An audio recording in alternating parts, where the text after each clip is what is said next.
জন্য নীলছে তারার একটুখানি আলো, ভোরের রং রাতে মিশে কালো। কয়েক মুহূর্তের জন্য হিয়া থমকে গেল। শুভ্রের চোখে চোখ পড়তেই পরক্ষণে সে শুভ্রের কাঁধ থেকে দুহাত সরিয়ে নিজেও সরে এলো। হিয়া লজ্জায় লাল হয়ে গেছে। এটা কি হলো একটু আগে? যতবার চিন্তা করছে ততবার যেন নতুন করে সবটা অনুভব করছে সে। এইসবের মাঝে শুভ্র নির্বিকার দৃষ্টিতে হিয়ার লজ্জায় রক্তিম চেহারাটা উপভোগ করছে। হিয়া অনেক কষ্টে নিজেকে বুঝিয়ে শান্ত করল যে এইটা একটা অ্যাক্সিডেন্ট, শুধুই অ্যাক্সিডেন্ট। এর মধ্যে শুভ্র হঠাৎ হিয়ার কোমর জড়িয়ে টেবিল থেকে নিচে নামিয়ে দিতেই আবারও কেঁপে উঠল হিয়া। নিচে নামতেই কোমর থেকে শুভ্রের হাত সরিয়ে অনেকটা দূরে সরে দাঁড়ালো সে। কি করবে কি বলবে কিছুই বুঝতে পারছে না হিয়া। মাথায় কাজ করা বন্ধ করে দিয়েছে তার। শুভ্র নিজেকে সম্পূর্ণ নির্দোষ দাবি করে বলল, লাফালাফি একটু কম করতে পারো না? হিয়া লজ্জায় আরও লাল হয়ে গেল। এখন তার সত্যি সত্যি মনে হচ্ছে এটা তার ভুল। কি করে এমন একটা ভুল করলো সে? শুভ্রকে নিজের মুখ আর কোনোদিন দেখাবে না সে। ইস, কি লজ্জা। শুভ্র পকেটে দুহাত ভরে হাঁটছে। হিয়া তার কিছুটা সামনে জড়সড় হয়ে হাঁটছে। হাত দুটো সামনে এনে মুষ্টিবদ্ধ করে রেখেছে। নিজেকে অদৃশ্য চাদরে মুড়িয়ে যদি লুকিয়ে ফেলা যেত খুব ভালো হতো। সবাই রীতিমতো ব্যস্ত হয়ে ওদের খুঁজে বেড়াচ্ছে। রায়হান তখন থেকে ছুটছে। হিয়াকে দেখে হাঁপাতে হাঁপাতে এগিয়ে এলো রায়হান। তারপর সামনে এসে থামলো। দুই হাঁটুতে ভর দিয়ে হাঁপাতে হাঁপাতে বলল, কোথায় গিয়েছিলে তুমি? হিয়া চোখ পিটপিট করে তাকালো। হিয়া কিছু বুঝে ওঠার আগেই পেছন থেকে শুভ্র বলল, আমার সাথে ছিল। হিয়া সঙ্গে সঙ্গে চোখ বড় বড় করে শুভ্রের দিকে তাকালো। লোকটা কি আজ তাকে বদনাম করে ছাড়বে? রায়হান ভ্রু কুঁচকে শুভ্রের দিকে তাকিয়ে আছে। শুভ্রের কথাটা কেমন যেন লাগলো তার কাছে। শুভ্র এগিয়ে এসে হিয়ার পাশে দাঁড়ালো। রায়হান হিয়ার দিকে তাকিয়ে আবারও প্রশ্ন করল, কোথায় গিয়েছিলে তোমরা? হিয়ার প্রচণ্ড অস্বস্তি হলো। কি শুরু করেছে এরা? শুভ্রের কাছাকাছি থাকতেও তার লজ্জা লাগছে। হিয়া কোনো কথা না বলে হনহনিয়ে সামনে হেঁটে দিবার কাছে চলে এলো। শুভ্র আর রায়হান একে অপরের দিকে তাকিয়ে আছে। রায়হান তৃতীয়বারের মতো প্রশ্ন করল, কোথায় ছিলি তোরা? That's none of your business. ভ্রুকুচকে বলল শুভ্র। চোখে তার তীক্ষ্ণ দৃষ্টি। রায়হান শুভ্রের এমন ব্যবহারে রীতিমতো অবাক হয়ে বলল, what nonsense, I am going to marry her, আর তুই আমাকে বলিস এইটা আমার বিষয় না। তুই এইভাবে কথা বলছিস কেন? শুভ্র তাচ্ছিল্যের সঙ্গে হাসলো, তারপর বলল, এভাবে কেন বলছি সেটা খুব তাড়াতাড়িই তুই বুঝতে পারবি। বলেই শুভ্র রায়হানকে পাশ কাটিয়ে চলে গেল। শুভ্রের এমন ব্যবহারের কারণ রায়হান ঠিক ধরতে পারছে না। খুব অদ্ভুত লাগছে সত্যি, কিন্তু রাগও হচ্ছে প্রচুর। রায়হানের মনে ক্ষীণ একটা সন্দেহ জাগলো। তার মা যখন হিয়াকে বিয়ের কথা বলেছিল, রায়হান সময় চেয়েছে কিছুদিন, কারণ হিয়াকে সে নিজের মনের কথা বলতে চায়। কিন্তু তার আগে হিয়ার মনের কথাও তার জানা দরকার। রায়হান বাড়ি ফিরে সোজা নিজের মায়ের ঘরে গিয়ে যত তাড়াতাড়ি সম্ভব বিয়ের আয়োজন করতে বলল। এত রাতে ছেলের মুখে বিয়ের কথা শুনে তিনি কিছুটা চমকালেন। এতকাল বিয়ে করতে চায়নি, হঠাৎ এতই বিয়ে করতে ইচ্ছে হলো যে এত রাতে এসে বলছে তাড়াতাড়ি বিয়ের আয়োজন করতে। সকালে উঠে রবিউল সাহেব এমন একটা পরিস্থিতির শিকার হবেন ভাবতে পারেননি। হঠাৎ করেই তার বোন উঠে পড়ে লেগেছে বিয়ের আয়োজন করতে। হিয়ার মামাকে ফোন করাতে ব্যতিব্যস্ত করে তুলেছেন। হিয়ার মামা এমন একটা খবর শুনলে কি মনে করবে সেটা ভেবেই রবিউল সাহেব কিছু বলছেন না। নিজের বোনকে ম্যানেজ করছেন নানা রকমে। হিয়া আর শুভ্রের বিয়ের কথাটা জানানো বাকি। বোনকে শান্ত করতে কথাটা বলেই দিল রবিউল সাহেব। হিয়া আর শুভ্রের বিয়ে হয়েছে কথাটা শুনে ঘণ্টা খানেক চুপ থেকে আবারও রেগে উঠে বললেন, বিয়ে? কিসের বিয়ে? আলাদা আলাদা থাকে, এটা কোনো বিয়ে হলো নাকি? কবে না কবে ডিভোর্স হবে, ততদিন অপেক্ষা করবে আমার ছেলে? শোন, তুই জলদি লয়ারের সাথে কথা বল, দুদিনেই ডিভোর্সের ব্যবস্থা হবে, যত টাকা লাগে আমি দিব। সর্বক্ষেত্রেই তার বোনের এমন বাড়াবাড়ি। তবে মনটা খারাপ না তার বোনের। হিয়াকে যত্নেই রাখবে যদি হিয়া তার বউ হয়। এ বাড়ির মানুষগুলোর মতন ওকে হেলাফেলা করবে না। নিজের বলা কথায় নিজেই এত বাজেভাবে ফেসে যাবেন রবিউল সাহেব চিন্তাও করতে পারেননি। কি বলে হিয়ার মামাকে বুঝ দিবেন? সেই লোকটাকে মুখ দেখাবেন বা কি করে? সাহারা খাতুন ভেবেই রেখেছেন এই নাটক তিনি বেশি দিন চলতে দিবেন না। তার ছেলের সংসার তিনি ভাঙতে দিবেন না। রাবেয়া আক্তার বেশি বাড়াবাড়ি করলে কাজী ডেকে দরকারের প্রয়োজনে হিয়া আর শুভ্রের আবার বিয়ে দিয়ে দিবেন। তখন এই বিয়ে সবাইকে মানতে হবে। লোকে শুনলে কি বলবে, এইটা কি সিনেমা? সিনেমাতেও এত নাটক হয় না। আর এরা ভাই বোন যা শুরু করেছে, যাকে নিয়ে এত কিছু, সে গালে হাত দিয়ে কলেজে ধর্ম স্যারের কথা শুনছে। ক্লাস শেষের বেলায় পড়তেই হাসান স্যার চলে গেল। দিবা হিয়ার এমন হাল দেখে বলল, কি রে, কি হয়েছে তোর? হিয়ার ভীষণ লজ্জা লাগছে। কালকের ঘটনা তো হলোই। সকালে শুভ্রকে স্বপ্ন দেখেছে সে। সেই স্বপ্ন কাউকে বলার মতন না। লজ্জায় মরে যেতে ইচ্ছে করছে হিয়ার। কালকে হঠাৎ কোথায় হারিয়ে গেছে জানতে চাইলে হিয়া অনেক কিছু বলে সবাইকে বুঝ দিয়েছে। কিন্তু সত্যিটা দিবা থেকে আর লুকিয়ে রাখতে পারল না সে। নিচু স্বরে আস্তে আস্তে দিবার কানে কানে বলতেই দিবা রসগোল্লার মতো চোখ করে বলল, কি, তুই আর শুভ্র ভাইয়া? এই, তুই আমাকে আগে বললি না আমি একটা ছবি তুলে আমার বোনটাকে দেখাতাম? হিয়া আর চোখে তাকিয়ে বলল, আগে বলবো মানে? আমি কি ইচ্ছে করে করেছি নাকি?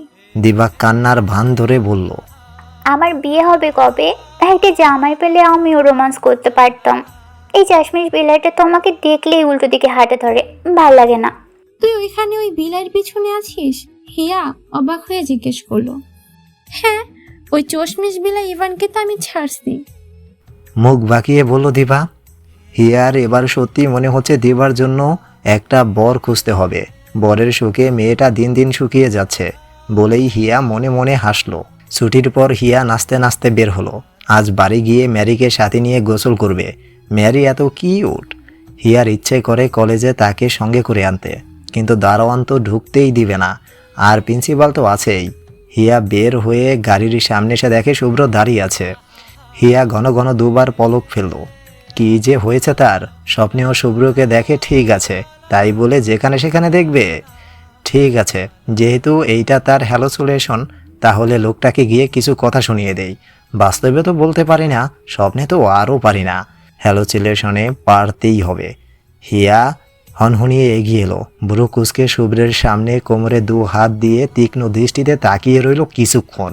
শুভ্র হঠাৎ হিয়ার এমন আচরণ দেখে গম্ভীর দৃষ্টিতে তাকালো। হিয়া ভ্রু তুলে আবার নামিয়ে জিজ্ঞেস করলো, কি কি সমস্যা আপনার? যেখানে যাই সেখানেই আপনি, বাড়িতে আপনি, ঘুমাতে গেলেও স্বপ্নে আপনি, কলেজে এসেছি এখানেও আপনি। আর কত জ্বালাবেন আপনি আমাকে? শুভ্র হিয়ার এমন আচরণে শুভ্র এদিক সেদিক তাকালো। লোকজন তাকিয়ে আছে তাদের দিকে। মাথা কি খারাপ হয়ে গেছে তোমার? রাস্তায় কি শুরু করেছো? একটা ভ্রু তুলে বলল শুভ্র। হিয়া রীতিমতো হা করে তাকিয়ে আছে। এর আগেও হ্যালোসুলেশনের সাথে সে ঝগড়া করেছে, কিন্তু কখনো জবাব পায়নি। কিন্তু এ কি, আজ দেখি কথাও বলছে। হিয়া শুভ্রের সামনে ঘন ঘন হাত নাড়ল। শুভ্র রাগী চোখে হিয়ার দিকে তাকালো, তারপর চারপাশে তাকালো। কলেজের ছেলে মেয়েরা রীতিমতো হাসাহাসি করছে। শুভ্র হিয়ার হাতটা ধরে নামিয়ে রাখতেই হিয়া চোখ ছানা বড়া করে ফেলল। তার মানে কি? তার সামনে শুভ্র দাঁড়িয়ে আছে। হিয়া দুবার চোখের পাতা ফেলে একটা ঢোক গিলে বলল, তার মানে আপনি সত্যি? আমি তো বুঝিই নাই। শুভ্র নির্বিকার দৃষ্টিতে তাকিয়ে থেকে হিয়ার হাত ধরে টেনে গাড়িতে বসিয়ে দিয়ে বলল, আমি সত্যি। তোমার কোনো হ্যালোসিনেশন না, কিংবা তোমার রাতের বেলার স্বপ্নও না। শেষের কথাটা শুনেই হিয়ার গা শিউরে উঠল। হিয়া বিষয়টাকে কিভাবে ঢাকা দিবে সেটা মনে মনে সাজাতে লাগলো। এর মাঝে সিটবেল্ট লাগাতে গিয়ে শুভ্র আর একটু কাছে এসে হিয়ার চোখের দিকে তাকাতেই মাথায় সাজানো সব কথা ভুলে গেল, সাথে হার্টবিট অস্বাভাবিকভাবে বেড়ে গেল তার। শুভ্রের শীতল চাহনিতে ছটফট। হিয়া একদম শান্ত হয়ে গেল। শুভ্র সেই দৃষ্টিতে চেয়ে থেকে নিচের ঠোঁট কামড়ে বলল, রাতের বেলায় আমাকে নিয়ে কি স্বপ্ন দেখো তুমি? হিয়া শুভ্রের থেকে দৃষ্টি সরিয়ে অন্যদিকে তাকালো। কিছু যে বলবে গলা দিয়ে আওয়াজ পর্যন্ত বের হচ্ছে না তার। শুভ্র দৃষ্টি সরিয়ে ঠোঁটের কোণে হালকা হাসি রেখে বেরিয়ে এসে ড্রাইভিং সিটে বসলো। হিয়া বাহিরে দৃষ্টি রেখে চুপচাপ বসে আছে। অন্যদিকে গাড়িতে বসলে ঘুমে ডলে পড়লেও আর সে একদম সজাগ। শুভ্র এর মধ্যে বাড়ির দিকে যাবার রাস্তাটা পাশ কাটিয়ে অন্য মোড়ে ঢুকেছে। হিয়ার মনে প্রশ্ন তো জেগেছে, কিন্তু সে চুপচাপ। শুভ্রকে প্রশ্ন করতেও কেমন জানি ইতস্ত বোধ করছে সে। আচ্ছা, এর আগে তো কোনো দিন এই হিয়া এত ভাবিনি কোনো ছেলেকে নিয়ে। অথচ এখন কিনা প্রতিটা মুহূর্তে শুভ্রের চিন্তা তার মাথায়। হিয়া আর চোখে একবার শুভ্রের দিকে তাকালো। শুভ্রের দৃষ্টি সামনের দিকে স্থির। প্রশ্ন করার চিন্তা হিয়া মাথা থেকে দূর করলো। যেখানে ইচ্ছা যাক, দিন শেষে বাড়ি পৌঁছালেই হলো। শুভ্র গাড়ি থামালো শহর থেকে দূরে কোলাহলবিহীন নির্জন এক বিলের ধারে। বিলের একপাশে বিশাল খালি মাঠ, সেই মাঠের পাশ দিয়ে রাস্তা। শুভ্র কোনো কিছু না বলেই গাড়ি থেকে নামলো।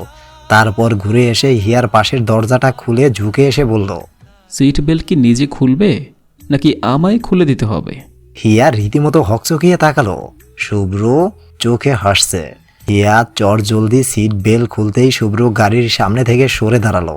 হিয়া গাড়ি থেকে বেরিয়ে এমন মনোরম দৃশ্য দেখবে কল্পনাও করেনি। কি সুন্দর জায়গাটা! হিয়া অবাক হয়ে চারিপাশ দেখতেই শুভ্র হিয়ার দিকে হাত বাড়িয়ে দিল। হিয়া পলক ফেলে শুভ্রের বাড়িয়ে দেওয়া হাতের দিকে তাকালো। শুভ্র কি তার হাত ধরতে চাইছে? হিয়া চোখ তুলে একবার শুভ্রের দিকে তাকালো। সঙ্গে সঙ্গে বুকের ভিতরটা ধুক করে উঠল তার। হিয়া হাত বাড়াতে গিয়ে সংকোচবোধ করছে। শুভ্র পলকহীন দৃষ্টিতে তাকিয়ে থেকে নিজেই হাত বাড়িয়ে হিয়ার হাতটা ধরল। তারপর হাতটা শক্ত করে ধরে সামনে যেতে লাগলো। কিছু দূর যেতেই চোখ পড়ল কয়েকটা জলকুটির। দেখেই হিয়ার চোখ মুখ আনন্দে ভরে গেল। জায়গাটা এত সুন্দর যে হিয়া সারা বেলা এই কুটিরে বসে কাটিয়ে দিতে পারবে। জায়গাটা শুভ্রের খুব পছন্দের। এত সুন্দর জায়গায় প্রচুর ভিড় থাকার কথা হলেও যারা এখানে আসে তারা কেন জানি শান্ত হয়ে যায় প্রকৃতির এই রূপে। এই কুটিরে মাত্র একজন বৃদ্ধ আছে, তাদের ছাড়া। হিয়া এতক্ষণ এদিক সেদিক হেঁটে পুরো জায়গাটা সুন্দর করে দেখছে। এখন সে কুটিরে এক পাশে দাঁড়িয়ে নীল আকাশের দিকে তাকিয়ে আছে। শুভ্র এগিয়ে এসে হিয়ার দুপাশে কুটিরের রেলিংয়ে হাত রেখে দাঁড়ালো। তারপর হিয়ার কাছাকাছি এসে বলল, এইটা আমার প্রিয় একটা জায়গা। হিয়া শুভ্রের দিকে ঘাড় ঘুরিয়ে তাকালো। শুভ্রের দৃষ্টি যে তার দিকে স্থির ছিল। না তাকালে হয়তো সে বুঝতে পারতো না। এবার চেষ্টা করেও হিয়া চোখ ফিরাতে পারল না শুভ্রের সে দৃষ্টি থেকে। নেশার মতন তাকে গ্রাস করছে সে দৃষ্টি। হিয়া শুভ্রের দিকে তাকিয়ে বলল, অনেক সুন্দর জায়গাটা, কিন্তু আপনি আমাকে এখানে এনেছেন কেন? খুব সাহস করে প্রশ্ন করলো হিয়া। শুভ্র মুখটা আরেকটু এগিয়ে আনতেই দূরত্ব যেন একেবারে কমে গেল। শুভ্রের নিঃশ্বাস আশ্রে পড়ছে হিয়ার ঘাড়ে আর গলায়। শুভ্রকে নিজের এত কাছে আবিষ্কার করেও হিয়া নড়তে পারল না। গোধূলির এই হলদে আভায় কেন জানি শুভ্রের গাল ছুঁয়ে দিতে ইচ্ছে করছে তার। সেই নেশা আরো গভীরভাবে প্রকাশ পাচ্ছে শুভ্রের চোখে। শুভ্র ঘোর লাগা কণ্ঠে বলল, তুমিই একমাত্র যাকে আমি এই জায়গায় এনেছি। কথাটা যেন হিয়াকে একদম অবশ করে ফেলেছে। শুভ্রের চোখের ভাষা যেন সে পড়তে পারছে। শুভ্রের এই ঘোর থেকে বেরিয়ে আসা দরকার, কিন্তু কিছুতেই সে পারছে না। হয়তো সে চাইছেও না।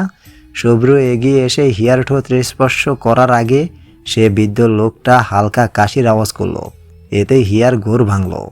চোখ বড় বড় করে মুখ ঘুরিয়ে ফেলল সে। হিয়া লজ্জায় লাল হয়ে গেছে।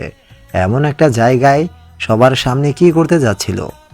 শুভ্র ভ্রু কুঁচকে বৃদ্ধ লোকটার দিকে একবার তাকালো। লোকটা মিটমিট করে হাসছে। হিয়া রীতিমতো শুভ্রের হাতের নিচ দিয়ে বেরিয়ে অন্যদিকে এসে দাঁড়ালো।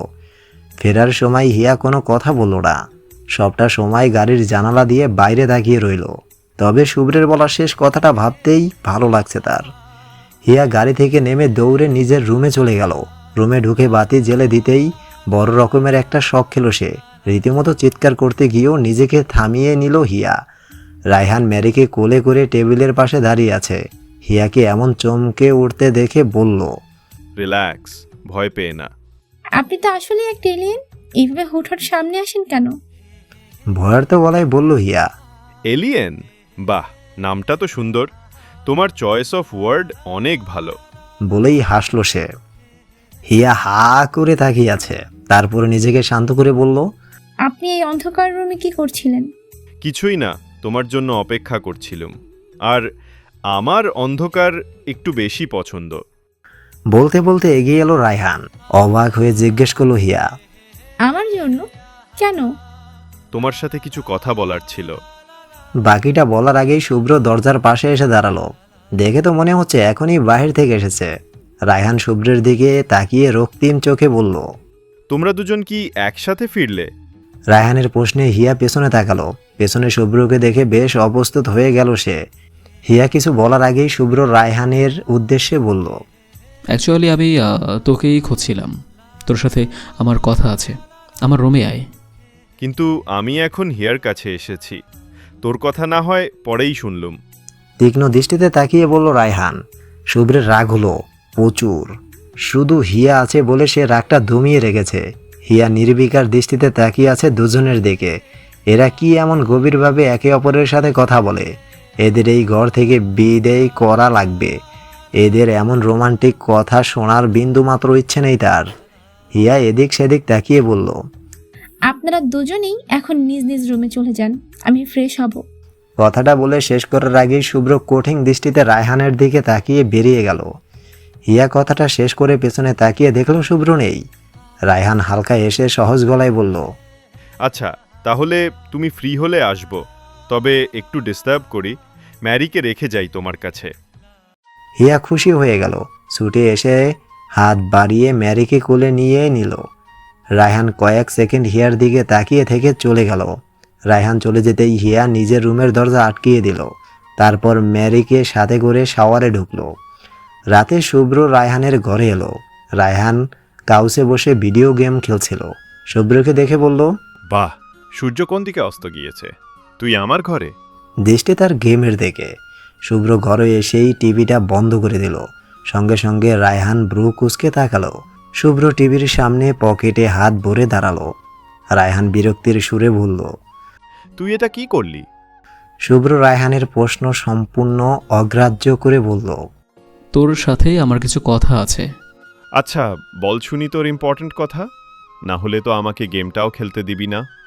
কাউসে গা এলিয়ে দিয়ে বলল রায়হান। শুভ্র গম্ভীর গলায় বলল, সবটা জেনেও তোর আর ফুফুর এমন ছেলে মানুষের মানে কি? রায়হান তাচ্ছিলের সঙ্গে হাসল। তারপর উঠে দাঁড়াতে দাঁড়াতে বলল, আমি আর আমার মা কি এমন ছেলে মানুষই করেছি যে তুই এতটা বিরক্ত? একদম না বোঝার ভান করবি না। হিয়ারের সাথে আমার বিয়ে হয়েছে জেনেও এমন পাগলামির মানে কি? কঠিন গলায় বলল শুভ্র। আচ্ছা, এই ব্যাপার। বিয়েটা তো তোরা দুজনেই বাধ্য হয়ে করেছিস। তুই তো হিয়াকে বউ বলে মেনেও নিবি না বলেছিস, আলাদা আলাদা ঘরে থাকিস। তারপর ও আমাকে এই প্রশ্নটা করা কি তোর পাগলামি না? তীক্ষ্ণ দৃষ্টিতে বলল রায়হান।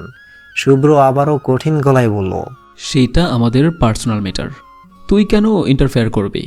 রায়হান শুভ্রের দিকে কিছুটা এগিয়ে এসে জোর গলায় বলল, অবশ্যই করব, because I love her, I extremely. বাকিটা বলার আগেই শুভ্র রায়হানের কলার চেপে ধরল। বিস্ফোরিত কণ্ঠে বলল, shut up Raihan, just shut up. তুই যা করছিস এর ফল কিন্তু ভালো হবে না। রায়হান কলার থেকে শুভ্রের হাত সরিয়ে নিয়ে কঠিন দৃষ্টিতে তাকিয়ে বলল, ফল যেটাই হোক, এত সহজে তো আমি হাল ছাড়ছি না। ডিভোর্স পেপার রেডি হচ্ছে ডাক্তার সাহেব, তোর বাবাই সবটা করছে। গুটি কিন্তু ওনার হাতে, আমি তো শুধু বিয়েটা এগিয়ে এনেছি, দ্যাটস ইট। শুভ্র হাত মুষ্টিবদ্ধ করে ফেলল। নিজেকে যথাসম্ভব সামলানোর চেষ্টা করছে। শুভ্র চোয়াল শক্ত করে বলল, just stop talking nonsense, you are day dreaming. No, this is reality bro.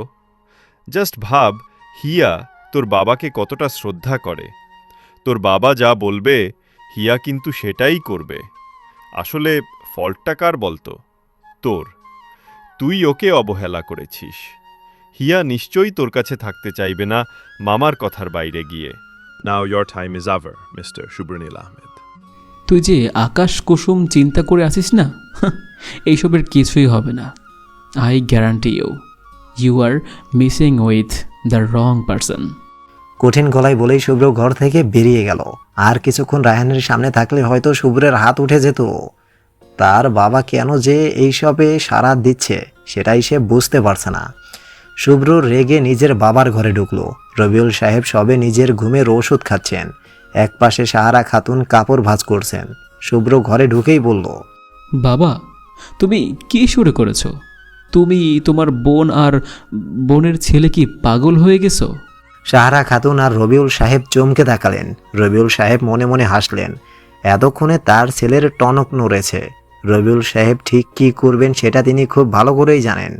Here মতের বিরুদ্ধে কিছুই হবে না। ততক্ষণ যে যত পারে আকাশ কুসুম চিন্তা করে লাফালাফি করুক, তার কি? যে মহিলা তাকে বারণ করেছে এই বিষয়টা যেন কেউ না জানে, অথচ সে এখন মুখ কালো করে আছে। করুক মুখ কালো, সবার একটা শিক্ষা হওয়া দরকার। তবে জলটা হিয়ার মামার কাছে পৌঁছানোর আগেই এইসব বন্ধ করা দরকার। চিন্তা তো হয় এই ছেলেটাকে নিয়ে, রেগে গিয়ে আবার কি করে। থাক করুক, এখন খুব মেজাজ দেখাতে রুমে এসেছে। রবিউল সাহেব ঠিক কী করে নিয়েছেন, এইসবের পর হয়তো এই বিয়ে টিকবে নয়তো ভাঙবে। এই যন্ত্রণা তার আর ভালো লাগছে না।